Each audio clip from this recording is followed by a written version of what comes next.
প্রশ্নতে দেখতে পাচ্ছ যে 34 নম্বর আছে নিচের কোনটি বৃত্তাকার ডিএনএ। হুট করে অবাক হওয়ার মতো একটা প্রশ্ন যে কি ব্যাপার বৃত্তাকার ডিএনএ আবার কি জিনিস, সাথে কিন্তু পড়ছি সূত্রাকার ডিএনএ। ঠিক আছে, তাহলে একটু ক্লিয়ার করি, এক সেকেন্ডে ক্লিয়ার করব আমরা। ডিএনএ সাধারণত দুই প্রকার হবে, এক হচ্ছে হায়ার অর্ডারের প্রাণীতে এক ধরনের ডিএনএ পাওয়া যাবে, লোয়ার অর্ডারে এক ধরনের পাওয়া যাবে, অর্থাৎ আদি কোষে এক ধরনের ডিএনএ পাওয়া যায় আর প্রকৃত কোষে আরেক ধরনের ডিএনএ পাওয়া যায়। সাধারণত বৃত্তাকার ডিএনএ পাওয়া যায় আদি কোষে, কোথায় জানো, আদি কোষে। আর প্রকৃত কোষে যে ডিএনএ পাওয়া যায়, প্রকৃত কোষে সাধারণত যে ডিএনএ পাওয়া যাবে সেটাকে আমরা বলি সূত্রাকার। আর বিশেষ করে মানুষের ক্ষেত্রে আমরা বলি কি দ্বিসূত্রাকার, তাই তো? আচ্ছা, তাহলে বৃত্তাকার ডিএনএ দেখা যায় চারটা অঙ্গাণু নাম দিয়ে দিয়েছে, লাইসোজোম, মাইটোকন্ড্রিয়া, রাইবোজোম, নিউক্লিয়াস। কোথায় হইতে পারে? ঠিক আছে, একটু গাবড়ে যাওয়ার প্রশ্ন।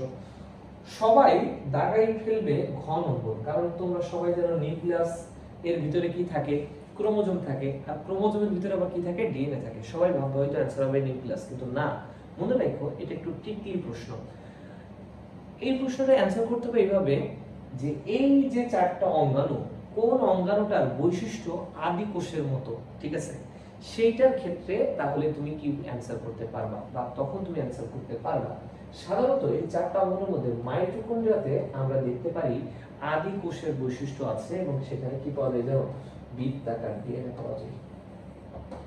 এই বৃত্তাকার ডিএনএ পাওয়া যায়, অ্যান্সার কোনটা হবে, মাইটোকন্ড্রিয়া।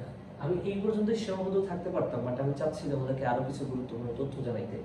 এই যাদের বৃত্তাকার ডিএনএ থাকে, এই বৃত্তাকার ডিএনএটা আবার থাকে কেমন যেন, কুণ্ডলিত অবস্থায়। কি অবস্থায়? কুণ্ডলিত অবস্থায়। এমনি সাধারণত ডিএনএ পাওয়া যায় কোথায়, একটু আগে বলেছি নিউক্লিয়াসে, কিন্তু যাদের এই বৃত্তাকার ডিএনএ থাকে সেই বৃত্তাকার ডিএনএ আবার থাকে কোথায় জানো, সাইটোপ্লাজমে। কোথায় থাকে বলতো, সাইটোপ্লাজমে। এবং সেই সাইটোপ্লাজমে থাকে, সেটা আবার থাকে মুক্ত অবস্থায়। প্রশ্ন করতে পারো যে ডিএনএ আবার কি করে মুক্ত অবস্থায় থাকে?